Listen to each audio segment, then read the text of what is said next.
What's going on, everybody, and welcome back to the greatest gaming podcast on the internet, the One Up Gamescast. I'm one of your hosts, Cossack, joined as always by my brother from another mother, the man with the plan, Master Chief in the streets, Master Cheeks in the sheets, Jack Gibb. How you doing, buddy?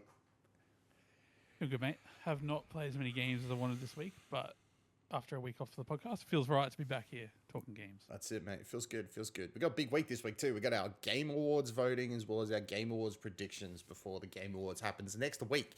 Now, I'm really bad with dates and, like I'm not 100% sure exactly when it's happening here in Australia, but I will be watching it. It will be good. I feel like it's normally not... It's, like, earlier in the morning as opposed to, like, 2 a.m. It's, like, 9 a.m., 10 a.m. Usually 7 or 6. Yeah, something more.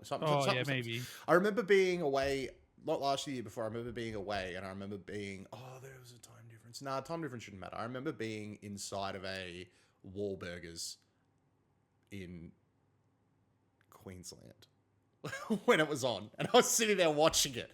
But yeah, Okay, no. so they were trading. Yeah, they were trading. That's my mental thing of like, it's got to be early, but not that early. But they were trading, and I mean, that's pretty bad for me because, I'm sitting there at 9 a.m. eating a burger. But that's not the point. The point is the Game Awards, mate. They're right around the corner. Are you excited? No, he's not excited. You be honest. Yeah, I mean, I am. I'm sure. I feel like there is going to be a couple of banging announcements there, but I don't know. Maybe it's more about. Maybe this is more about me than the Game Awards. You know what I mean? But look forward to seeing all the announcements on oneupgames.com, I guess, as opposed to watching it. They will be there 2 days after the Game Awards. There's going to be a lot to write about, so look forward to that. No. We'll have them up as soon as possible. Oh, no doubt, yeah. It's going to be a big one. But we will have it up. We will do it. I will do my best. Please be patient with me. Because I think it's actually worked out well. It's worked out that I do not have work the day before, the day of, or the day after. And then I'm back to work for like crazy time of the end of the year. So it's worked out well. And that's without even me asking for it. I just got lucky. So I'm going to ride that luck. I'm riding that luck. But all right, let's jump into our voting for the Game Awards. Let's just jump straight into it because it's a packed episode, so we'll try to get through as much as we can. Now, there will be some categories here that A, we know nothing about, or B, don't give a fuck about. So be ready for that. First one, best esports team. I'll go through the nominees. The nominees are Gen G, League of Legends, NRG, Valorant, Team Falcons, Dota 2, Team Liquid, Mobile Legends Bang Bang, and Team Vitality Counter-Strike 2. Now, I know... I'll say this. I'm ready. I'll say that. Hit me with it. I genuinely wish I cared. Like, I really wish this was something that we tuned in constantly. Like, we jumped on Discord, had Twitch going, watched these things, got excited, followed teams. I wish how a lot of people around me into the footy, I wish that's how we were into esports. But I'm just not, I don't know why. Why not? Like, it makes so much sense to enjoy it, you know what I mean? So mate, I don't know if you've got a favorite team there. I'm going to put our vote in for NRG, for Valorant, only because I watched Oni Pixel's reaction to the Valorant finals, and it was really good. It was like, I was like, I might jump in for an hour, and I was just there from like start to finish, and it was really good to watch. And actually watching competitive Valorant at like the top level is actually not too bad, because like, I don't watch Valorant often, and my main source of like Valorant gameplay is that clip of Jake missing like really, really bad. So yeah, watching people who are actually good at the game do what they do, that was pretty cool. But yeah, I would say if I had to vote, it would be the NRG peeps, because they did really well. They did really, really well.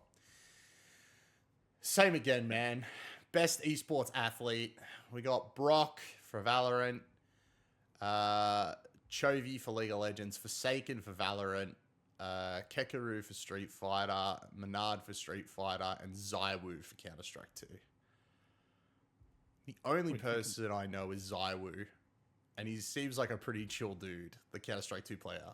I think he plays for Na'Vi, or he did play for Na'Vi, one or the other. He's the only one I know. That's our vote. All right. What's the next category? Okay, best esport game. We got Counter-Strike 2, Dota 2, League of Legends, Mobile Legends, Bang Bang, and Valorant.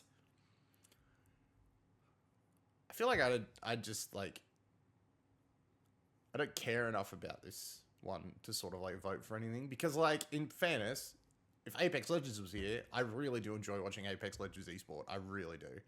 That would probably be my vote. I did watch some Counter-Strike, and I did watch some Valorant, and I did watch some League of Legends this year. But none of them enough to, like, I don't even know what Mobile Legends Bang Bang is. I definitely need to look into whatever the hell this is. It looks like a Yeah, League of no Legends idea. ripoff. If I am going to watch some esports online, it's still StarCraft or PUBG, so I'm a bit out of the loop on this one. Let's abstain, because I just don't know who I would pick. Content Creator of the Year. I'm going to be honest with you, mate. We're not in here, and that's the problem with this award. But there is someone in here who I'm just like, hopefully you don't argue with me, but they're getting the vote. All right, we got Cadriel, I think is how you say his name. We have Kai Cenat, Moist Critical, Sakura Miko, who was very close to getting my vote. But the person who's getting our vote, we're not arguing about it, is the PTuber himself, the Burnt Peanut. He's getting the vote. My man, the Burnt Peanut gets the vote. Oh, hell yeah. This has my support. Yeah, man, he came out of nowhere this year, and I've loved every single clip and every single moment I've seen of the Burnt Peanut, so he's got to get my vote. He's taking up quite a bit of my time. Okay, this might be our first argument. We've got most anticipated game. Okay, yeah.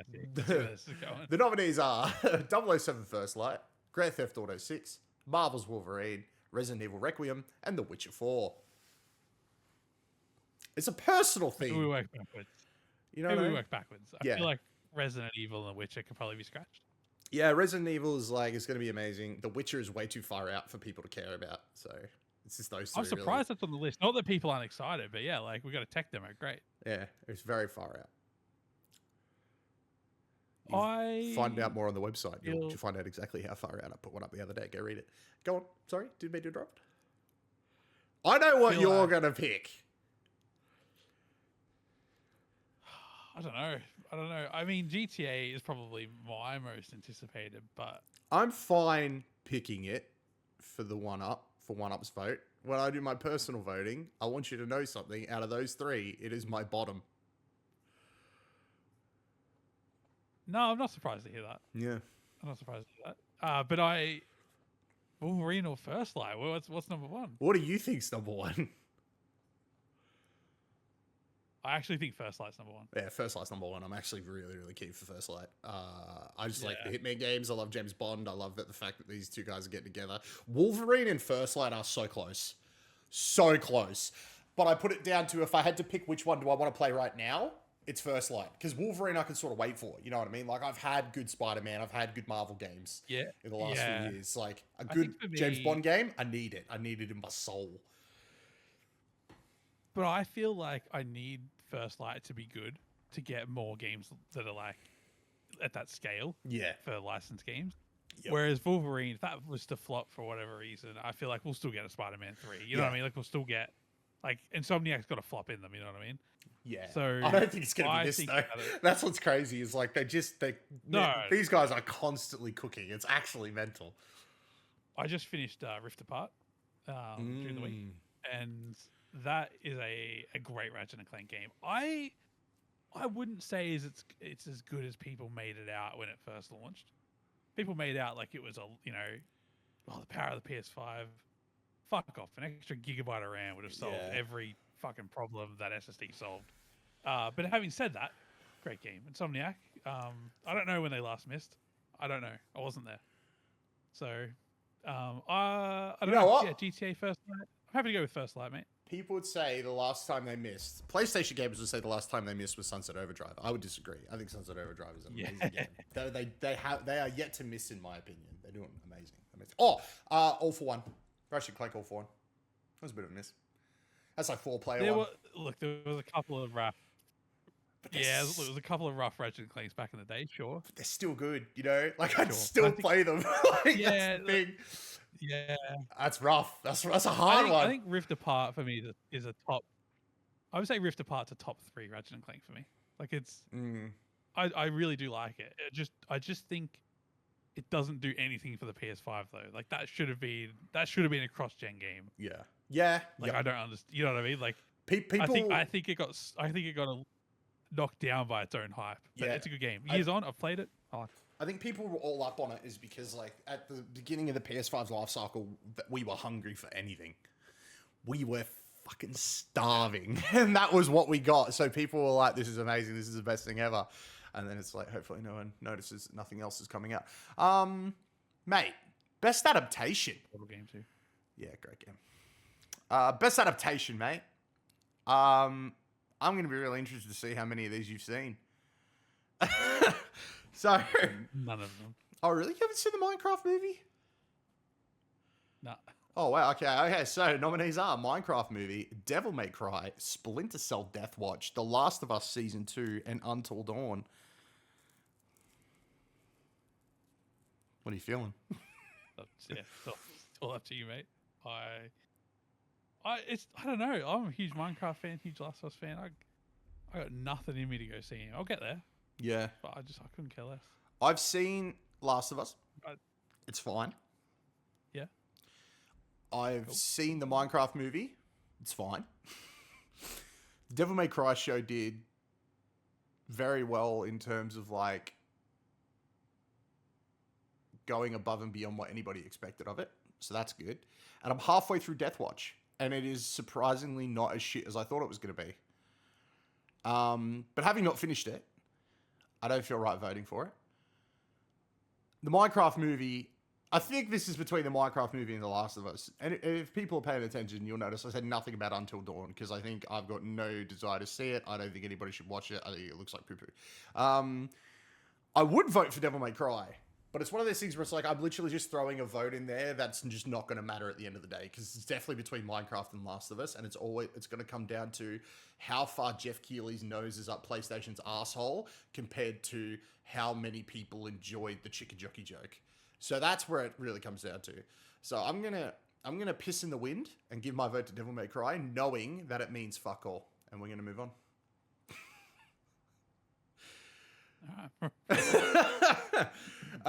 Best multiplayer for outstanding online multiplayer gameplay and design, including co-op and massively multiplayer experiences, irrespective of game genre or platform. And the nominees are Arc Raiders, Battlefield 6, Elden Ring Night Reign, Peak, and Split Fiction.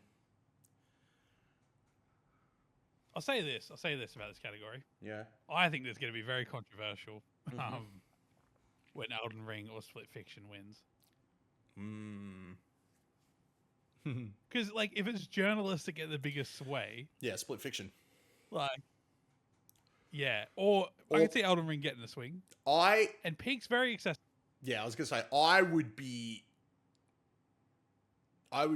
happy and surprised, but not shocked, I think, if Peak won. I wouldn't be throwing like something at the wall. You know what I mean? Like Peak's an acceptable answer here.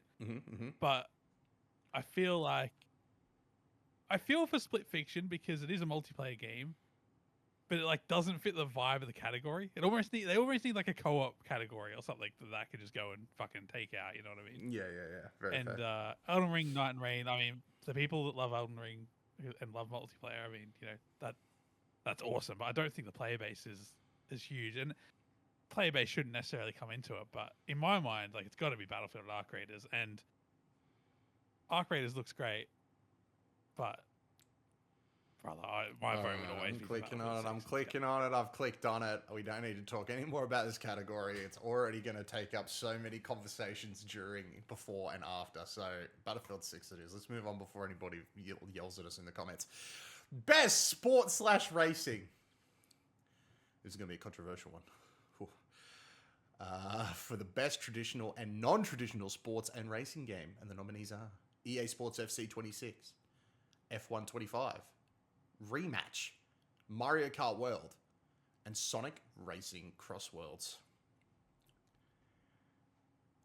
I haven't played enough to... Where are you at on this category? I've played 2 of these, and the one I want to give the vote to I haven't played yet, but I think it would be funny. Have you played Rematch? Yes.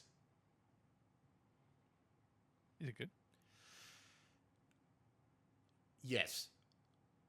I like it. I like it more than FC. But I think it's because it's like it's not trying to be a billboard. It's just trying to be a really fun soccer game. Yeah, righto. Look, yeah, I don't know, man. I feel like we should give it a Crossroads. Yeah, dude. That's what I was gonna say. I reckon.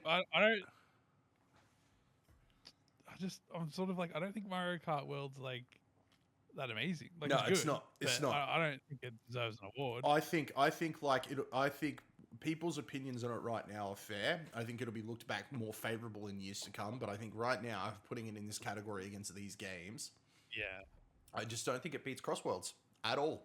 And I haven't even played Crossworlds yet, but like just the overwhelming positivity around this Sonic game, I'm like, I gotta get into it. Like, Rematch is fun, but putting Rematch in a category against FC26, right? The numbers is like it's a popularity contest between the two, and I just think FC26 has got a bigger group behind it.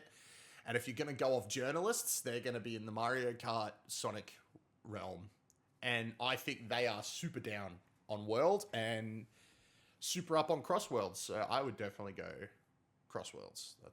I think, yeah. I'm actually keen to jump in. It's on my list of stuff I'm going to play before we talk about our game of the year next year. So I'll get to it. All right. Best sim strategy game.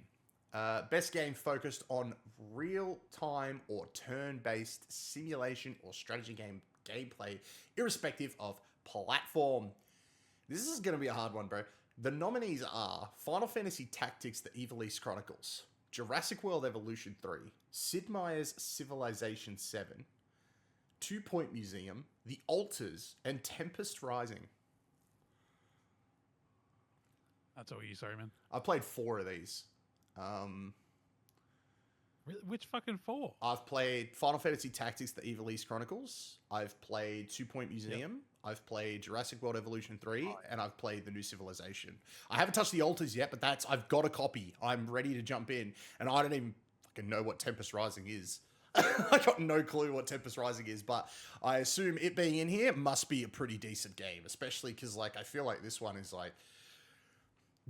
really like looking at the other categories, sure, great games in there, you know what I mean? But you could definitely see which way the ball is rolling. This one is packed with just genuinely good fucking games. Like, just genuinely enjoyable games. Like, yeah. Jurassic World Evolution 3 is, like, no pun intended, just such a good evolution on the first 2 games, adding brand new mechanics, like you could breed dinosaurs and all that sort of stuff now. Like, they've really taken that and like take that game to the next level, to the point where I sit here and I'm like, what do you do with the 4th one? Final Fantasy Tactics: The Ivalice Chronicles is a beautiful remake of an amazing game that, you know, probably isn't going to get my vote because that game has had its time in the sun. Like, this is effectively a remake of an older game. Civilization is always good, and 2 Point Museum is a lot of fun. Haven't played Alters yet. Surprised to see it in this category. Didn't think it was a sim game, but now I'm like, maybe it is. Like, I'm excited to see what that ends up being. But yeah, I don't know. I don't know. I honestly don't know what I would give it to, because I've had an exceptionally good time with each one of these that I've played. And, you know, I may be like probably like I'm tipping towards Civilization, right? Because I'm a big Civ guy. But like then I go away and I play Tempest Rising and I'm like, damn, have I made a mistake? Like, should I have given it to the little guy, the new guy? You know what I mean? Like, I don't know. Or do I just go wild and just like piss in the wind and give it to Jurassic World? I wish it didn't say World. I wish it just said Jurassic Park. I hate the World title. Yeah, it's not doing itself any favors. Nah, I freaking hate that. I'll give it to Civ, but yeah, great games all around. That's a rough one. Best family game. For the best game appropriate for the family play, irrespective of genre or platform. And the nominees are Donkey Kong Bonanza, Lego Party, Lego Voyages, Mario Kart World, Sonic Racing Cross Worlds, or Split Fiction? I would argue Split Fiction's not a family game. It's a couple game. Yeah, what are you feeling? Donkey. The only thing is, like, when I hear family game, I expect two people to be able to play at the same time. And Donkey Kong. Yeah, it's got multiplayer. Yeah. I think. Yeah, cool. It does. I think, yeah. I feel like we're gonna go Donkey Kong, right? Yeah. Where are you at? I'm a donkey. I think Sonic's going to take out racing. I don't think Mario Kart World deserves it. Lego Party's fine. Haven't played Voyages. Split Fiction I haven't played yet because Jake's a poo-poo head. And yeah, Donkey Kong Bonanza's amazing. So I'd probably go Bonanza. I feel like this is the easiest one we've had. Let's go. Moving on. This is one that you're just going to be like, it's up to you, mate. Best fighting game for the best game designed primarily around head-to-head combat. The nominees are 2XKO, Capcom Fighting Collection 2, Fatal Fury City of the Wolves, Mortal Kombat Legacy Collection, Virtua Fighter 5, Revo World Stage.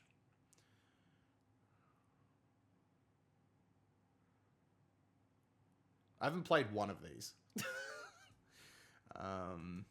Which is probably going to end up winning because I didn't play it.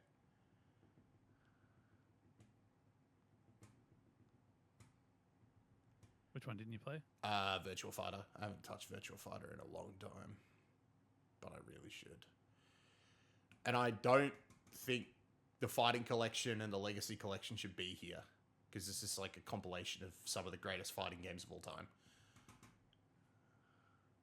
So I'm kind of sitting between 2XKO and Fatal Fury City of Wolves, and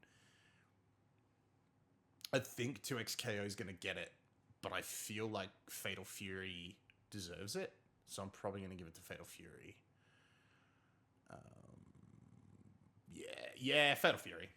2XKO is going to take it, but yeah. Now, here's one, mate, that's going to be done. It's going to be difficult. Best RPG for the best game designed with rich player character customization and progression, including massively multiplayer experiences. The nominees are My Goat, Avowed, Claire Obscure, Expedition 33, Kingdom Come Deliverance 2, Monster Hunter Wilds, and The Outer Worlds 2. Fuck off. Like, what a hard category. I'm not finding this difficult. I know you're not. But I'm like, here's played once. Here's where I'm at, right? Haven't played Kingdom Come 2 yet. Literally have it sitting over here to play. Like, it's on the list. I've played Monster Hunter Wilds. I haven't played Outer Worlds 2, but from everything I've heard, amazing. I've played Avowed. And I'm wrapped up in Expedition right now. But I'm like, does Expedition need the clean sweep? You know what I mean? Like, do we think they'll get the clean sweep? This is the sort of category where if Expedition doesn't win this, they're Game of the Year. Do you know what I mean? Like, if Kingdom Come Deliverance wins Best RPG, then Claire Obscure is Game of the Year. But I want to be different. We're going to vote for Claire. Don't worry. I'm going to click on it for you. All right, I'm not going to take that away from you. But I want to be that guy that's like, I voted for Monster Hunter. Or do I piss in the wind and be the one vote on Avowed? You know what I mean? Like, why isn't Assassin's Creed Shadows here? because it's not a good RPG. Okay. I just found it weird that there's only 5 games here. You know what I mean? Like, how does 6 not show up? But anyway, that's a fair answer then.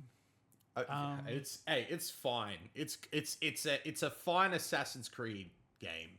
It's just not anywhere near as good as these. And I'm saying that with Avowed in there. Yeah.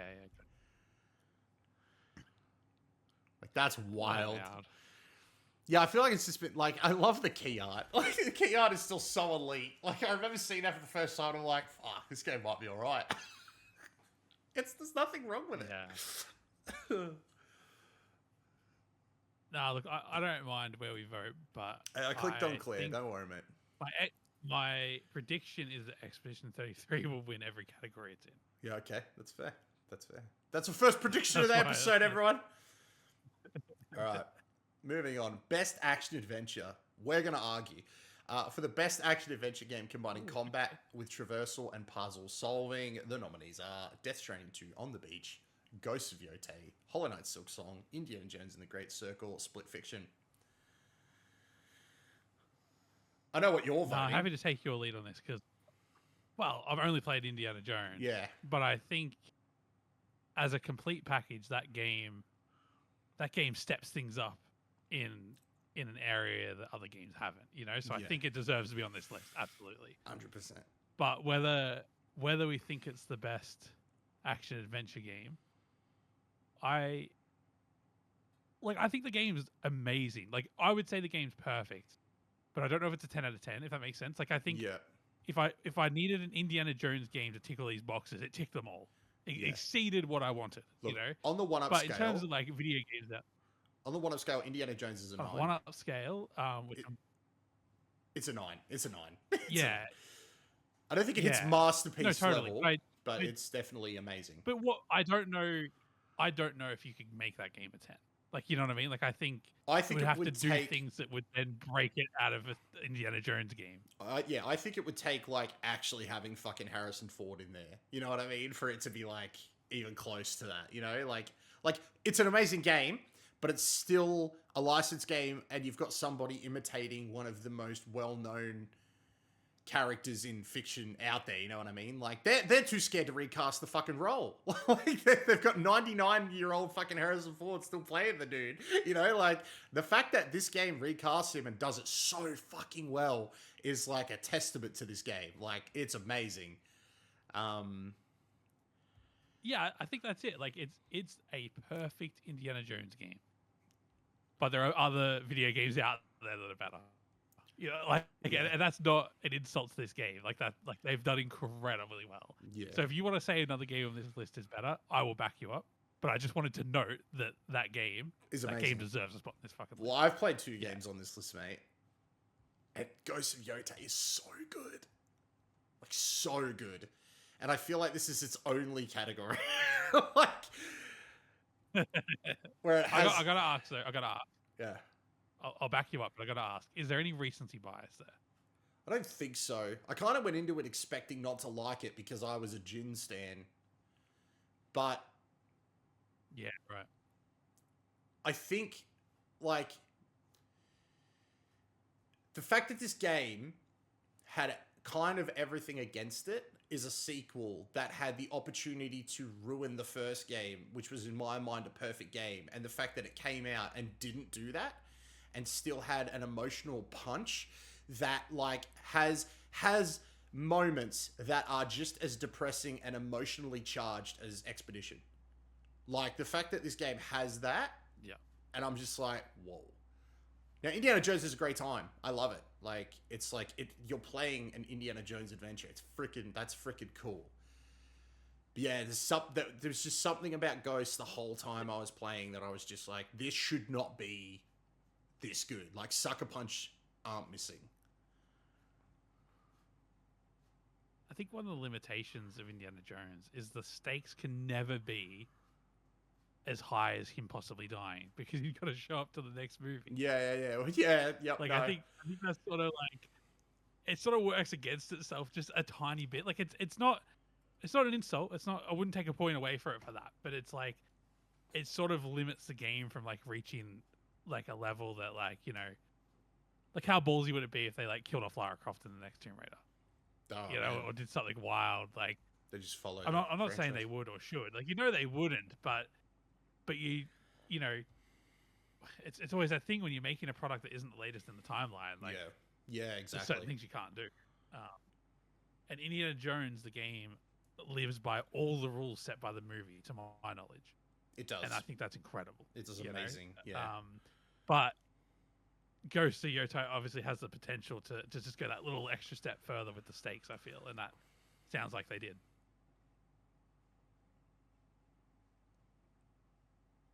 I don't mind voting for Yotai on a personal note, and then for the one-up vote, we just go Indiana Jones. Because I think we're both pretty high up on Indy.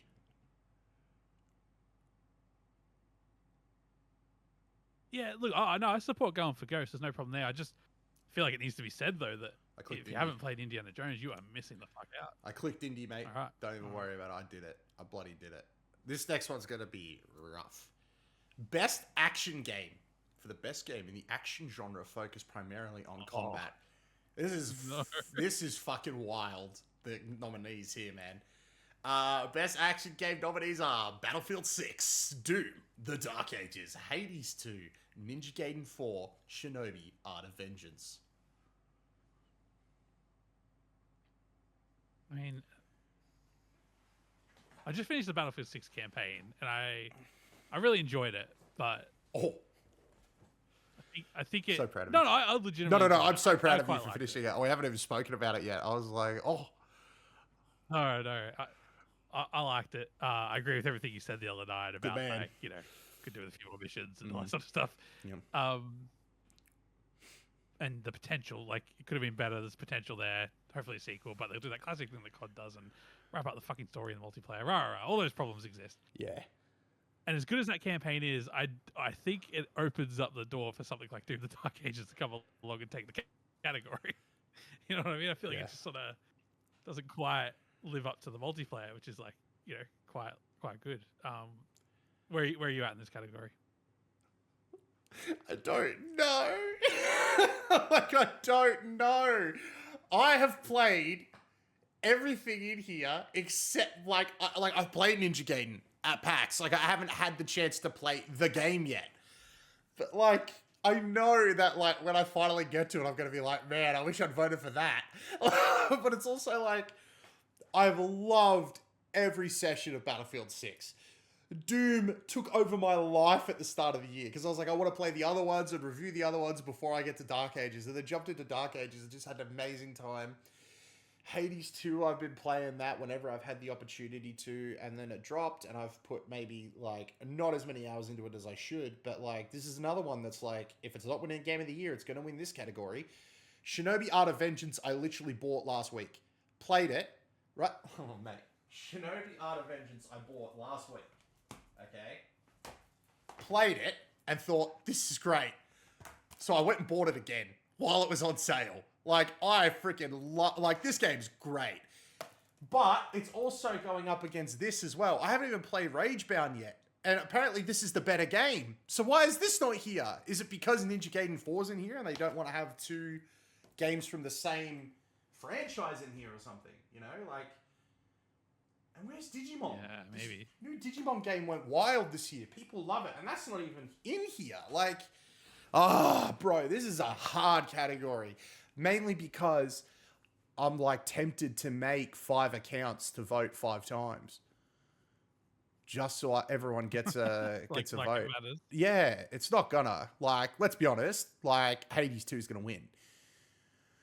But I'm like, where do I go? You know what I mean?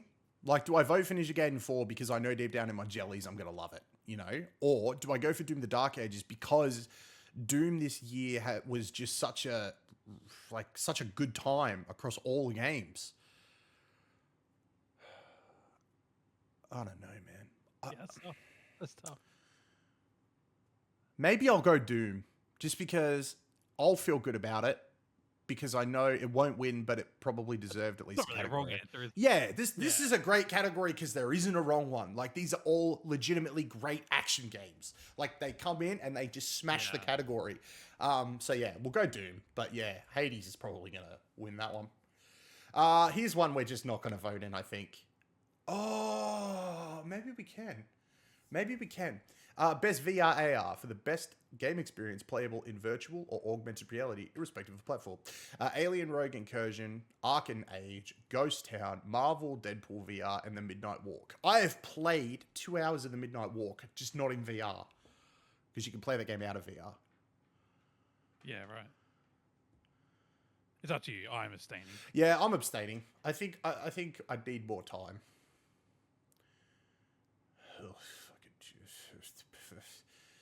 Best mobile game. Damn you, man. For the best game playable on a mobile device, the nominees are Destiny Rising, Persona 5, The Phantom X, Sonic Rumble, Uma Musume Petty Derby, and Withering Waves. Look. I've played all of these. Shit. Shit. I don't want Withering Waves to win because it's just another Genshin Impact type game and they're already in control of the market. I've played the crap out of Sonic Rumble, so I know deep down in my heart it shouldn't win. It's fucking so repetitive. It's literally a game that I literally play just because if I know I'm in for a tough time on the toilet, that's what you pull out. I've even played it on Steam. Like, that's how much I'm just like, I just don't feel like playing anything that requires a brain. Uma Musume Petty Derby's in there for the meme. If it wins, that will be magical. Destiny Rising is probably what Destiny main should be, which is great. But also, I don't want to vote for it because it's what it should be. Why the fuck is it on a phone? Maybe because it's a different developer. I'm going to go Persona 5 for Phantom X because I'm a Persona boy. And every time I see Persona, I got to click on it. So, clicked on it.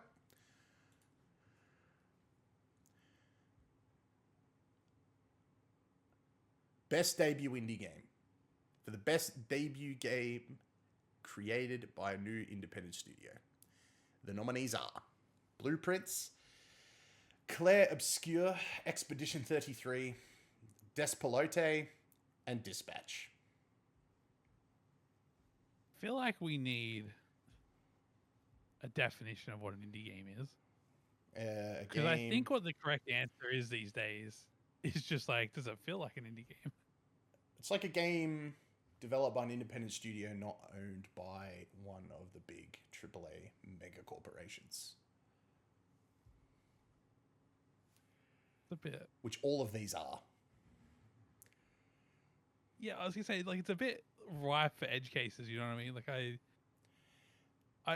the days of indie games being footy bash are over. But my thing is, right, like, when you play Expedition 33... It doesn't feel like an indie game. Regardless, it doesn't feel like an indie game. Yep. Like, I would argue that Helldivers feels more like an indie game. And it's owned... I think Arrowhead's owned by PlayStation, are they not? I think they are now. Oh, yeah. I don't think they were when development on the sequel to Helldivers started. I think Helldivers 1 still counts as an indie game. Yeah, I'm becoming like... Yeah, I don't know. I don't know if this category is fair, but given the 4 options in front of me, I'm obviously going Expedition 33. Happy for you to sway, though. Like, have you played others here? No, but people are really horny for Dispatch. Oh, not enough for me to even, like, I played the opening, like, half an hour of Blueprints because everyone's, like, getting all high up on it, and it's just a super hard puzzle game. So it's going to be... I was playing it, and I'm like, This is something I need. Just grab the portal, hop into bed, because then I've got a pillow to punch, because I feel like this is going to be, like, this is going to be a punchy punch game. Like, I'm going to punch a pillow. No, never even heard of Despelote until right now. But it looks kind of cool. Yeah, look, I personally would be like, Claire's going to win so much. I kind of want Dispatch to win something, so at least a second season. If Expedition was to lose a category, I'm fine with it being this one. Yep. But I also want to know, how is there not 6 games for this category? Yeah, considering... Like... Oh, yeah. I guess it's like debut, right? Like, yeah. Mega Bonk dropped out. They would have had 5, but yeah, Mega Bonk dropped out. So, I've clicked, and we're moving on. All right, I'm not even saying it out loud. All right, next, best independent game for outstanding creative and technical achievement in a game made outside of the traditional publisher system. The nominees are Absalom, A Ball Cross Pit, Blueprints, Hollow Knight Silk Song, Hades 2, and Claire Obscure, Expedition 33. I'm just pressing on Claire. All right, hang on. Okay. Yeah, thanks, man. I was just like, we're going to have an argument, or we're going to... No, but someone's going to come for us. Debut indie game is for the best debut game created by a new independent studio. Yes. But here, indie game is for outstanding creative and technical achievement in a game made outside the traditional publisher system. Yes. This is way more defined. Yes. This, I'm like, yeah, I would say Expedition 33 was made outside the traditional publisher system. Yes. Like, it's Kelpa's first game as well, to be fair. That's why they're in debut as well. Oh, yeah, maybe. Last one was That's debut, and yeah, this is just independent game. Yeah, look, I'm happy. I'll let you take lead on this. I pressed on Claire, and I've hit next, so don't even worry about it, because it's just like they have way too much going on in there that deserves to be not only like praised but played. Like, oh my god, like so like indie games are really taking over like what gaming can be, and I'm here for it. Best community support, recognizing a game for outstanding community support, transparency, and responsiveness, inclusive of social media activity and game updates / patches. I'm clicking on Helldivers 2, and we're moving on. Best ongoing game, awarded to a game for outstanding development of ongoing content that evolves the player experience over time. Nominees are Final Fantasy XIV, Fortnite, Helldivers 2, Marvel Rivals, No Man's Sky. I know what you're going to say. Why don't you just click Helldivers 2 and move on? Marvel Rivals kind of killing it like, in terms of like... Yeah, no. I was going to say, I'm glad to see it there. They're dropping content in that game. I still think I would go Helldivers 2. Just because I think Helldivers 2 has done stuff that's dragged me back in. Whereas Marvel Rivals is doing stuff. And the only thing they've dropped recently is like a 16v16 mode where I might be able to get some trophies done. Oh, holy shit. Okay. Yeah. I think Helldivers 2 deserves a nod for managing to pull off a fucking Halo collaboration. Yeah, true. Very true. That's the best thing 343's done in 10 years. Yeah. Yeah. Go Helldivers. Clicking on Helldivers. Crazy. Let's go. Games for Impact. For a thought-provoking game with a pro-social meaning or message. The nominees are Consume Me, Despelote, Lost Records Bloom Rage, Wonderstar, and South of Midnight. And finally, I can say, Jack, I haven't played any of these. Go Wild. Well, then naturally it's South of Midnight. Woo! You want to tell us why? It's the only one. Oh, I mean, it fits the category. Like, it's the only game I've played on the list. It fits the category. It's a nice game. It's definitely got a good message. There's some very cool themes in there. Oh, by cool, I don't mean like awesome. Like, some of them are a bit emotional and taxing, like they're serious. But no, it's a nice game. I just played it for the story. The gameplay is not. I wouldn't say the gameplay. It's not winning an award for its gameplay. Like, the gameplay is fine. Like, it is what it is. Puzzles are cool. There's combat. There's a bit of fun to be had there, but the story definitely carries the game along with the art style. The music's great. But yeah, no, there's a good little message in there, and I think if you're from that part of the world as well, you'd get a lot more out of the game than I did too. So, no, definitely glad to see it nominated, for sure. And for us, that's the only game we've played between us, so gets a vote, I guess. Next category, innovation and accessibility, recognizing software and or hardware that is pushing the medium forward by adding features, technology, and content to help games be played and enjoyed by a wider audience. The nominees are Assassin's Creed Shadows, Atomfall, Doom the Dark Ages, Esports, EA Sports, not Esports, EA Sports FC26, and South of Midnight. Jack, I haven't played any of these games, so I am abstaining and letting you take over. I've only played South of Midnight, so you played Doom the Dark Ages. Nah, I haven't played any games, mate. Here's my thing. I have to abstain because I've played Assassin's Creed Doom, and I just did not dive into the accessibility stuff as much as I probably should have. Like, It's just about the exact same thing. Yeah, like Assassin's Creed I definitely did, just not enough where I think like it should be nominated for this award. But I'm also thinking like, when you look at this stuff, it's like, is it who's been innovating, or who's just put out a vidoc saying that they've innovated? Here's what we've done. You know what I mean? Like, I remember seeing Assassin's Creed put one out. I remember seeing a thing for Atomfall. Doom, I don't remember them saying anything, but like that is definitely got stuff in there to make it easier for anyone to play. It's not the same thing though. Like, as an able-bodied person, I look at South of Midnight's accessibility options, and there's quite a lot. And I turned a couple on, and it's quite a lot. Are they fucking helpful? I got no idea. Yeah, yeah, absolutely. You know Yeah, what I see, mean? yeah, Like, are they exactly. actually, Yep. like they could be there could be a fucking thousand options that are shit. Like, I don't. I love that this category is at the Game Awards, Hmm. and I hope that the people who use these features are voting and influencing the outcome. I don't think it's fair for us to vote. Yeah. Yep. But I will say, I'm glad to see some of these games on the list. I'm glad to see FC. Like, that's a big game. Glad to see it's doing its bit. You know, at least as far as we can tell. Yep. So yeah, so love the category, but yeah, I wouldn't feel right voting. All right, mate. Oh no. Best performance awarded to an individual for voiceover acting, motion, and/or performance capture. No. Oh, No. all right. That's new. What's new? The performance capture bit that they put there. People are really kicking the Game Awards in the balls, asking for like motion capture, like a category just for people that do motion capture. And I agree. I agree.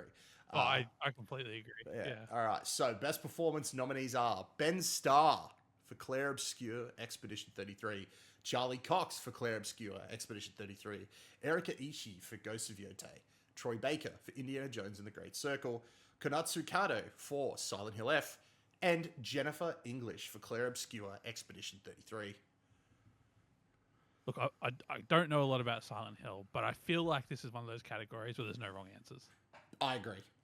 My personal vote, if I was in control here, would be to Troy Baker. I think the Expedition cast are fucking phenomenal. Like, they honestly...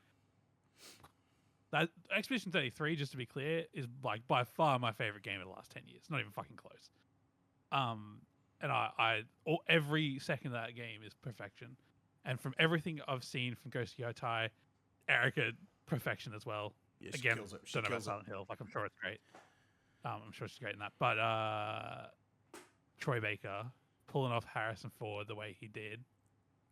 Well, pulling off the voice of the motion capture. Fucking phenomenal. How could you possibly perfect that? Like the fact they even fucking tried is crazy. And to Todd Howard's credit, he tried his fucking hardest not to make it Troy Baker. And no, it turns out that guy is the right guy for the job. I cannot fucking believe there was no uncanny valley. There was no... Look, don't get me wrong. Like, I don't want to say it was like 1 for 1. Like, it wasn't... like clearly there was like it wasn't Harrison Ford the whole time, but like there was many times where I'd be able to put that on the TV in my house and convince everyone that it's Harrison Ford. Maybe most of the game even. Like, you'd have to be a huge Harrison Ford fan to notice the difference, I feel. So that's actually where my vote... you might be surprised that I'm not going with Expedition 33, but that's where my vote's at. But I'm happy to let you take the wheel because I feel like there's no wrong answers here. I'm shocked. That... Really? Yeah, not what you think. I'm shocked that... I agree with you. He's my vote as well. There you go. Yeah. Look, Erika killed it. Everybody else absolutely killed it. But the fact that this man was able to emulate somebody that I've seen countless times over the years, that I know that character so well, and the fact that he was just able to embody him so perfectly. Yeah, like... That is what an amazing performance is all about. And in terms of, like, out of everybody, he gave the best performance. So that's where I'm at. I kind of want Charlie Cox to win because I feel like he would be up on stage so fucking confused about what the fuck is going on. And I'd be happy to... I'd love to see him have no idea what's happening. But, yeah, and Erika did amazing. But, yeah, Troy nailed it. Erika is just such an awesome person as well. Yeah. Like, she's so happy to have done this work. She loves it. She's so passionate. Like... I think she deserves the award. I think Ben Starr deserves the award. Jennifer English deserves the award. Charlie Cox, yeah, he did an incredible performance. But he's so confused, and that's just all I want to see. He just doesn't really remember doing it. And I feel like I love him. I think he's great. He's a great actor. I'm not taking anything away from him. I actually want him to win the award least on this list. Although, yeah. I love how Man goes in, gives an Oscar-worthy performance, and then when they bring it up, he's like, I don't even remember doing that. Like, man, you are something else, brother. And that's the thing. He gave it his all. He might not remember it, but he was not missing that day. No, yeah, he did not half-ass it. This is a celebrity that went in in and did his fucking job. Like, he did not half-ass it. No, he's a professional. Yeah. But I think I think Troy Baker's and Troy probably wins this category a lot. I don't know. Like he's obviously a phenomenal actor, but in this instance, I feel like obviously he's great as Joel in The Last of Us. He's great as the thousands of other characters he's done. But I can't help but feel like, from my perspective, this must have been a challenge. Like this must have been not a normal day at work for this guy. Yeah, and he came through, and he does all his own motion capture and shit too. You know what I mean? Like that's another thing. It's like he did everything. Yeah. I mean, they probably weren't going to get Harrison Ford to do the motion capture, not the voice. So imagine running around and you just got your arms by your side, just trying to fucking get there without pissing yourself. That would have been great. All right, best audio design. Recognizing the best in-game audio and sound design. The nominees are Battlefield 6. Dun dun dun dun dun. Claire Obscure. That was Terminator. That wasn't even. Yep. Claire Obscure, Expedition 33, Death Stranding 2 on the Beach, Ghosts of Yotei, and Silent Hill. If. Oh. I'm going to be really fucking honest with you, and you're going to disagree with me, okay? But I think I want to pull rank here as the Son of God, Jesus Christ, and I really want to give it to Battlefield 6. Oh, I didn't see it going that way. Yeah, I really want to give it to Battlefield 6. That game fucking puts you in war. You know what I mean? Like, the gun sounds, the snap of a sniper bullet going past your head, the tanks rolling in, the crispiness of the crunch of, like, going over concrete. Like, that game fucking sounds like you're in war. You know what I mean? Like, holy fuck. Claire, amazing, you know? Over the top. Oh, sorry, yep. Claire, amazing. Ghost, great. Death Stranding, haven't played it yet. Silent Hill, probably really atmospheric and beautiful. But my God, if you want to talk about like audio design, like just in-game audio, like there's a fucking option to turn on radio chatter for you and your squad mates. Like that's dope. Like I don't know. I just feel like Battlefield, like. Yeah, and if you turn the war tapes mode on for audio, it's bassy, it's good. I think I agree. Like I think from a technical perspective, there's a little bit of work to be done, especially in RedSec. Yep. Around footsteps and things of that nature. Like I think there's a lot of audio happening at once though. Like it is a lot. Like I'm not surprised it's not perfect. But the atmospheric nature of the audio, the jets going over the top, sniper cracks going past, it adds so much to the immersion. Like it honestly maybe even makes the game in that sense. Honestly, Battlefield don't miss with audio.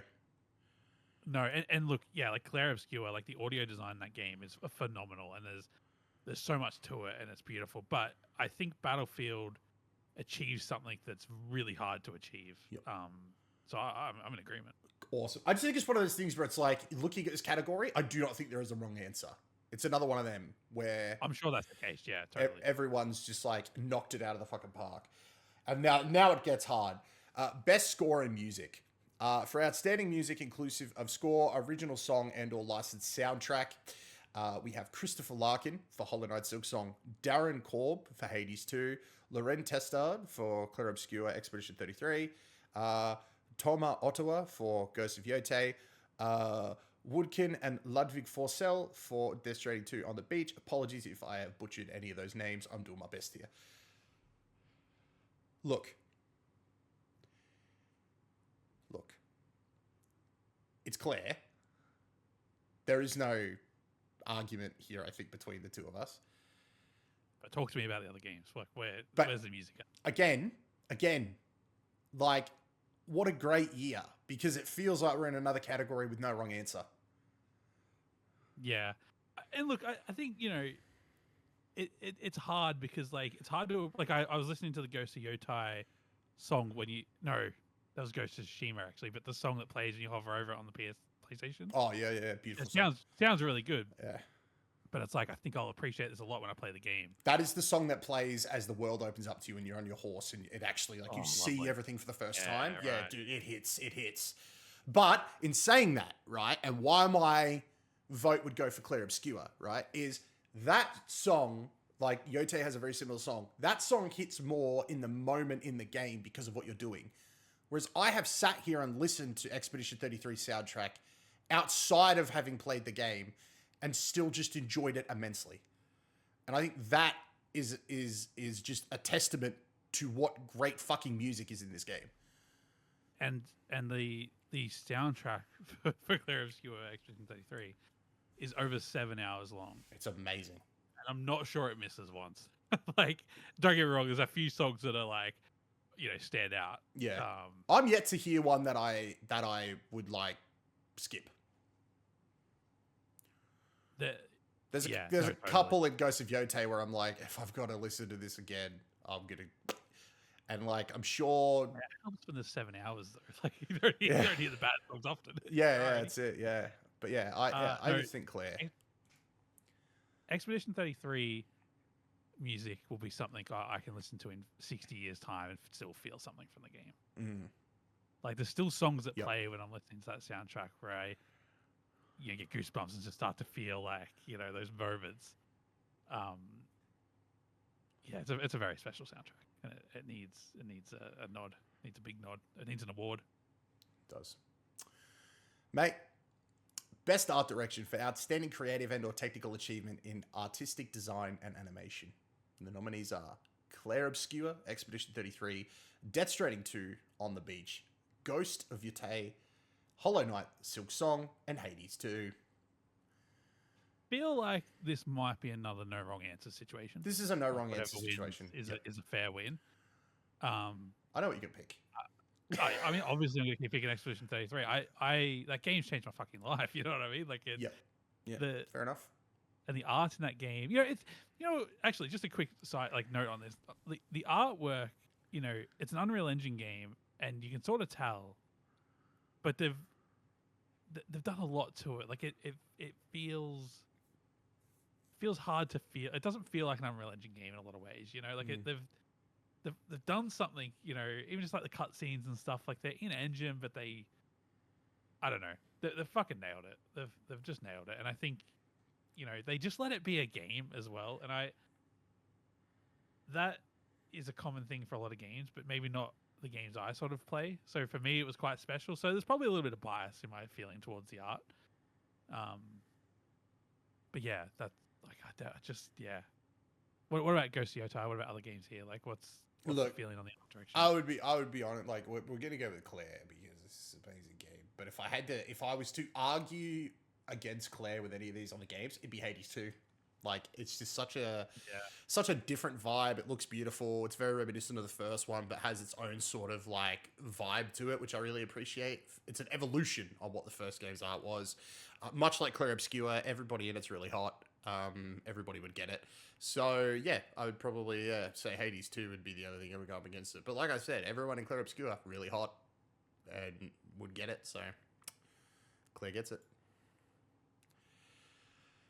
Oh, this one, bro. Best narrative for outstanding storytelling and narrative development in a game. Fucking games over and over. It is the same. Clair Obscur, Expedition 33, Death Stranding 2, On the Beach, Ghost of Yotei, Silent Hill F, Kingdom Come, Deliverance 2. Clicked on Claire.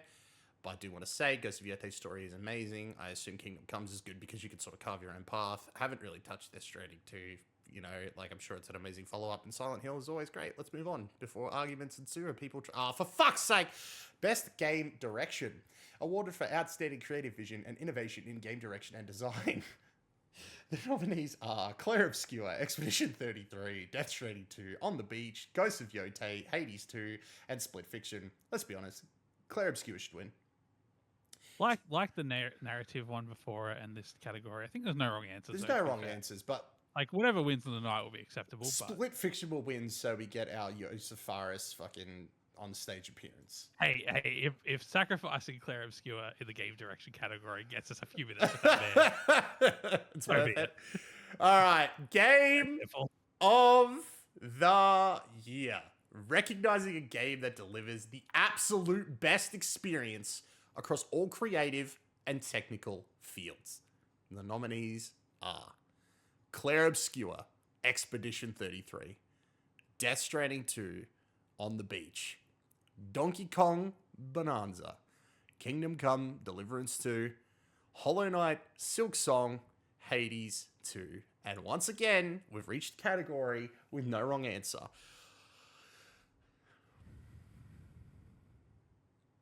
But I know our answer.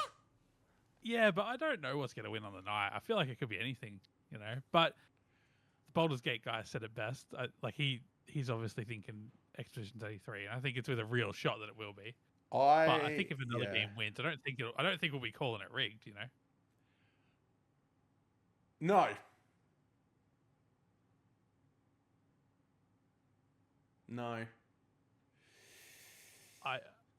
Look, I would love to talk about Expedition. I know you've got about like a tiny little bit of the game left, and then we'll be able to talk about it on the podcast. We should in a few weeks. I was going to say, we should do a special episode next year where we just talk about Expedition. Because we're almost done for the year, which is crazy. Yeah. Don't know if I want to play it again first. I'm not sure. You might New Game Plus it in the new year, because like I don't think I think we have an episode of the Gamescast in January for our game of the year, and then we're taking some more time off to come back in February. So yeah, this is our last episode for the year, right? Or are we coming back after the Game Awards? We got our Game Awards special, but I think this is our last numbered episode. I think. Yeah. Claire Obscure Expedition 33 is my game of the year. My game of the generation. It's my game of the last 10 years. It's the most incredible experience I've had gaming. It took me right back to my childhood. And that's not gaming's fault. That's probably my fault. You know, I've been too into the multiplayers, too into the ranked grinds of the world, you know, and that's the shit that I love. But this game pulled me out of that and took me all the way back to my fucking roots. All because you had the fucking audacity during one of the fucking reveals to say, that writing seems mature. And that is what hooked me. I'm like, yeah, you're right. That does seem like a mature game. Sorry, mate. I need that. And hey, I called it from early on. I thank you for opening your mouth. And you called it. And I thought, you know what? No, this year I've been trying to play more games. I have a list somewhere. You've done a great job. And I've tried very hard. And this game was not a game I would normally touch, give a shit about. It's a French-made JRPG, for fuck's sakes. That's just so not me. And you know, it is the most special fucking game. It's beautiful. Honestly, I cannot fault it. I will always remember this game. You know, and I can't wait for my fucking monolith to be delivered early next year. Oh, I'm excited. So no, it's obviously my game of the year. I don't want to say too much more, but I will say we are going to talk about it at some point. If you haven't played it, even if you don't think you'll like it, I feel like it's definitely worth a go, especially if you've got Game Pass. Hey, it's not for everyone. There's definitely people out there that play it and they're like, nah, this ain't it. I mean, what I would say is play a few more hours, but hey, there are accessibility stuff in there. Like it will like do the quick time events for you. You can play it on story. You can make this as easy as you want if you just want to take the story in, which I think you should. Yeah, I think that's a really good point. Like if you think turn-based isn't for you, turn whatever setting you need to on to make it easier and enjoy the fucking ride. Enjoy the journey. Like it's very memorable. It's like in a sense that it'll leave a mark on you. Yeah, I don't know. Like, and yeah, it's still, maybe it's not for everyone, but if someone like me can fall in love with it, you can too. Yeah, I agree. I echo everything. I think that is probably going to be the game of the year. It's definitely up there for me. It'll be very interesting when we do our game of the year episode, just to take in everything I've played this year and actually like what hit hardest for me. And I look forward for that. But yeah, forward to that. But yeah, no, great game. Mate, let's talk Game Awards predictions and just some like stuff that like is probably gonna happen. We should definitely talk about it. But where do we want to start? Do you want some like crazy predictions, or do you just want me to be like, this is probably gonna happen, this is probably gonna happen, and then we'll go? Oh, I think a bit of both. Like we always talk predictions, and we always overguess a lot. So I think just as you go and just call out whether you think this is crazy or plausible. Because I feel, yeah. So I don't know, maybe a bit of both. I feel like we need a bit of crazy to spice things up. Let's do it. A few plausible. All right, we'll start with the plausible stuff. The Game Awards mystery statue game is probably a Diablo expansion, but they are saying that it is linked to something else. Could be a brand new sort of Diablo game. Could be something else. Don't know. Exodus, I believe, was confirmed that it's actually going to be there a couple of days ago. Had that on the list for a little while. Neon Giants Project Impact, that was confirmed going to be there. I think I'll tell you when I'm going into crazy. How about that? I think we're probably going to see the Control sequel. I think Control's sequel might get a trailer there. I think it's about time. Okay. I think we're getting close. So, yeah. I think Death Stranding 2 on the beach will have its moment. It'll get its PC port announced. Look forward to that. Yeah. Yep. We will probably see something from the Silent Hill remake. The Silent Hill 2 remake did so well that, like, even before that game came out, they were working on a Silent Hill remake. So I think maybe starting to tease that before we get into next year where it's probably going to drop. Now, a lot of people have been talking about this online. I don't think Prince of Persia Sands of Time remake is going to appear at the show. I don't think it would create any sort of hype or buzz that's good for the game. And I think that's just going to be a game that drops out of nowhere. What I do think Ubisoft is bringing to the show is Assassin's Creed Black Flag Resynced. I think we're going to get our first proper look at this game. I think it's going to be like the classic sort of like... not like a gameplay trailer, but like a hype trailer that they used to drop for Assassin's Creed games. I think it'll be a remake of the original hype trailer for Assassin's Creed Black Flag. But I think it's going to include some new dialogue just to show that this game isn't just a remaster. It's like from the ground up remake. I think Pragmata will get its release date announced at the show with a brand new gameplay trailer. I think Onimusha will get a brand new gameplay trailer with its release date. I think we'll get a brand new trailer for Duskbloods with its release date. I think Resident Evil Requiem will reveal some of the older characters, including who's going to be playable. I think we'll see Leon in gameplay. I think that's their big thing for the show. Now we're getting into Kyle might be a little bit crazy territory. What I would love to see is another trailer for Clockwork Revolution, because Xbox need to win. I think it would be wild and about time we got, because it's apparently still happening, but like just a teaser trailer for Motive's Iron Man game at this point, just to confirm that this thing still fucking exists. They keep talking about it like it is. You know what I mean? Just show something. I think it might be too small, but maybe not. The Monster Hunter Wilds expansion. There's going to be an expansion. World got an expansion, and it got like a whole new re-release for that expansion. So maybe a teaser trailer for that might be good. It's rumored the Max Payne remakes are coming out next year, so I think maybe getting a trailer for the Max Payne remakes might be something big. This one would not surprise me. A Sonic Frontiers sequel trailer.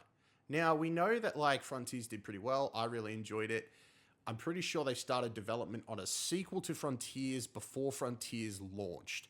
With it being 35 years of Sonic next year, I think it would probably be about time to start hyping up whatever Sonic game is coming out next year for the celebration, and I think the Game Awards would be a really good place to start. Now, this is astronomically stuff that may not happen.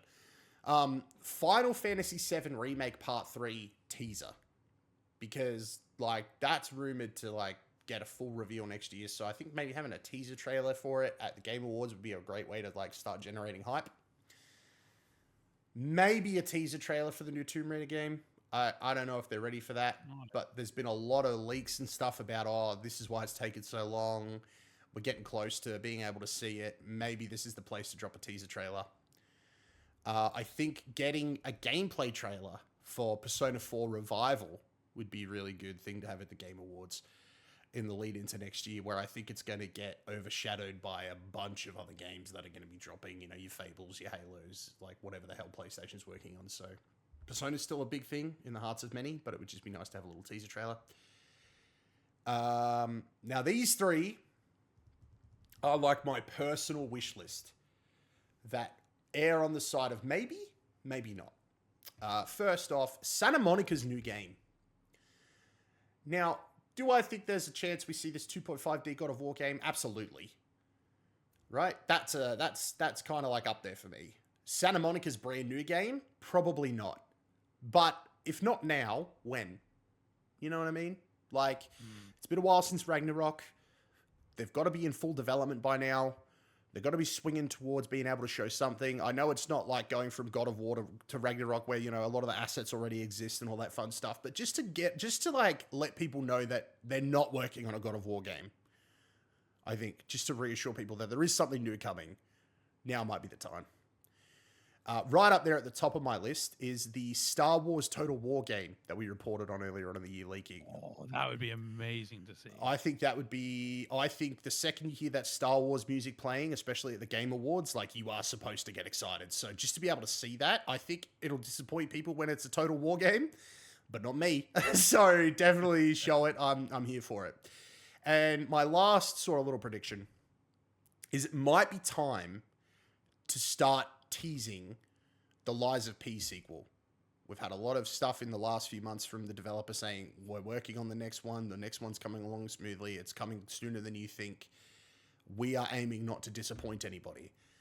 And we've just had Overture, the DLC. Haven't played it yet, but people are fucking high up on that. And I am... Okay. Spoilers for Lies of P. All right? I'm spoiling it because I know Jack's not going to play it. All right, everyone? So if you don't want spoilers, come back in like a minute. I need to know what the fuck is going on in this universe. So at the end of Lies of P, Jack, there is a post-credit scene where they tease the sequel will not follow the puppet. It's gonna follow. Okay. It's gonna follow Dorothy from The Wizard of Oz. So these guys are like, yes, like there is a world here where a whole bunch of like different obscure storybook characters are existing in this world at the same time. And yeah, because here's another thing, mate. Spoilers again. Like, you don't play Pinocchio. Right. You play as the puppet that came after Pinocchio. The main boss of this game is Pinocchio. Yep. So the lie of the game, the lie of P, is that you're him. Oh. Let all that sink in, mate. I know. They were upfront about that, weren't they? Oh, mate, it's wild. It's like, I need more from this game. But yeah. Honestly, it'd be time to start like teasing like this. Like, don't call it this, guys. Lies of D. Like, where's Dorothy, man? Like, what's going on? Why'd you name drop her at the very end? But no, it feels very, very cool. Like, this universe, and yeah, and see, I could be wrong as well. That's just my interpretation. There's been no confirmation. You know what I mean? Like, yeah, it's wild. Anyway, I'll wave my arms. Come back. It's over. But yeah. I don't think it'll happen, but it'd be fucking so cool if it did. But there's my little prediction list for the Game Awards this year. Will half of it happen? Of course not. Will we be surprised? Probably. Will there be ads? Definitely. And none of them will be for Subway. Oh, one might. What about you, mate? What are you looking forward to seeing before we wrap up for the week? Anything in particular?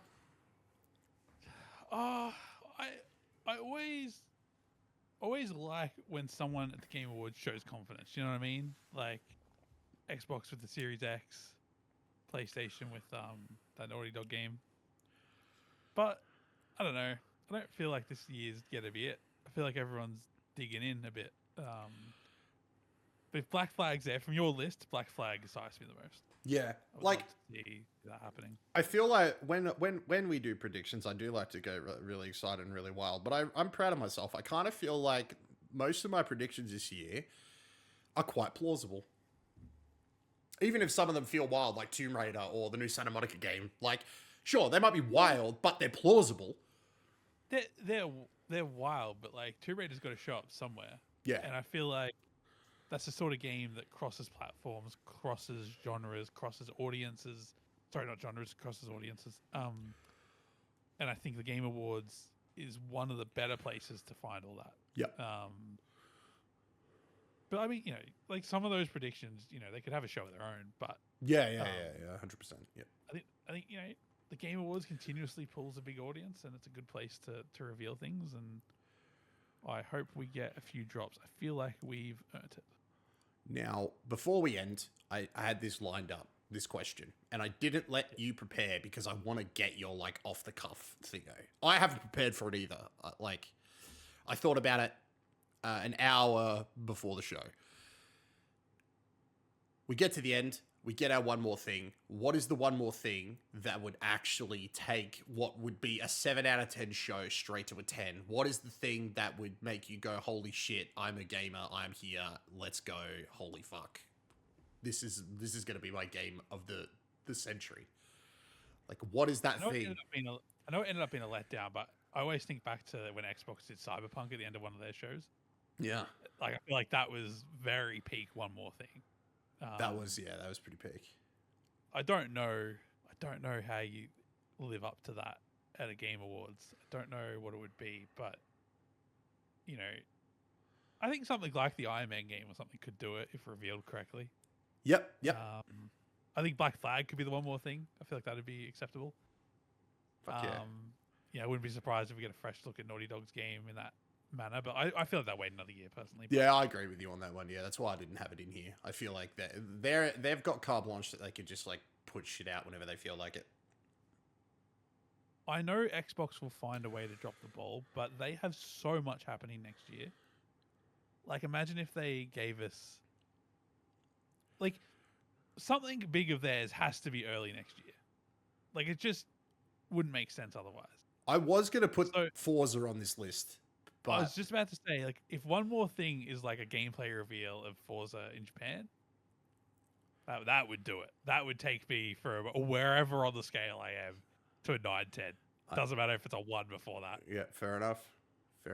But yeah, I don't know. I think it's typically hard to please me with the one more thing because it's always like, hey, here's a new Elden Ring, which everyone loses their fucking shit for, and I'm like, oh, cool, nice, good one. Yeah, fair enough. You know, I'm hard to please. But bro, you're gonna in like 4 years' time, when we get Claire Obscure something, you're gonna lose your fucking balls. You're gonna be so excited. Whatever Samfall do next, no matter how it presents or how many things in my brain are like, you won't like this, I will be there. I will be there. Yeah. I will be there. Yeah, Tomb Raider, one more thing. But I would love to see, I think Forza Japan, I genuinely think there'd be not many people not excited to see that. You know what I mean? Like, I feel like Forza Horizon has planted itself on the gaming calendar. And I would love to see that round out the show. I think that would, you know, they want to bring it to PlayStation now. They want it to go even more mainstream. This is the place to do it. Do you have any off-the-cuff thoughts? I do. For like my one more thing? Yeah. Okay, so Fades to Black. I just thought of this before, by the way, when I was talking about another game on this list. So, no. You'll understand, right? Because I said something about the Star Wars game. And it made me think, man, if they did this... Okay, ready? Fades to Black. We get the Star Wars theme. Okay? We are on a battlefield. Stuff shooting out everywhere. Bang, bang, boom. Stormtroopers firing. Rebel troops firing. Everything's going crazy, right? We've got a hooded figure walking, like, into this battlefield, right? And at first glance, you're like, oh my god, it's Luke Skywalker. Like, holy shit. Like, this is going to be great. Right? And then you've just got, like, all the blasters happening, and then suddenly you see, like, Darth Vader on the other side of the field, right? And you're like, okay, cool. Like, this is, holy crap. Like, what kind of game is this going to be? Goes up there, Darth Vader says some mystical shit, and then he ignites his lightsaber, and then you don't hear a lightsaber ignite, right? You hear a sound that would be instantly recognizable to some people. And then you just see the cloak move to the side and a keyblade, and then it fades to black and it's just a Kingdom Hearts 4, and then that's it. Oh, I need it, Jay. I need that to happen. It's never going to happen. Like, Kingdom Hearts 4 is not going to be at the show. But imagine that would actually, like I would not be able to have more children because my testicles would explode. Like, that is like how crazy that would be for me. That's for you, baby. That's for you, Jake. That's for you, my guy. Like, fucking hell. That would be amazing. Because like when we were talking about the Star Wars game, the Star Wars music happened, I was like, man, imagine if Kingdom Hearts was there and it played Star Wars music. I'm like, oh, goddamn. I need that in my life now. See, they couldn't do the Star Wars game as one more thing because people would hear something Star Wars, get excited. And then it's Total War. Whilst that excites me, I feel like that would work against the game. It'd work for us. It'd get a good review from us, man. And at the end of the day, is that all that matters? Absolutely. Well, mate, probably a pretty good Game Awards is coming up this week, and I look forward to watching it and talking to you about it. Maybe we'll react to it. Who knows? We'll have to figure that out over the weekend. But thank you, mate, for joining me. Thank you for having me. Ladies and gentlemen, thank you so much for listening. We know it was a long one, but I don't know. I think it was worth it. Good app. It was fun. It was fun voting, fun getting some of these theories, opinions, predictions out there. If you guys enjoyed, please remember to like, subscribe, heart, follow, all that fun stuff across the interwebs. We really do appreciate all the support from you guys. It means the world to us. That is going to do it from us this week. We will be back next week with our post-Game Awards episode. And then that's it for the year until January, where we will be doing our Game of the Year episode. And then we will be taking another couple of weeks off. And then we're going to come back swinging with the Gamescast. But we'll talk more about what's happening with the Gamescast during our Game of the Year episode. Until then, may all of your games be good ones. We really do appreciate it. Like, sub, fun stuff. Until next time, may all of your games be good ones. And we will catch you guys next time. Bye, everybody. Bye.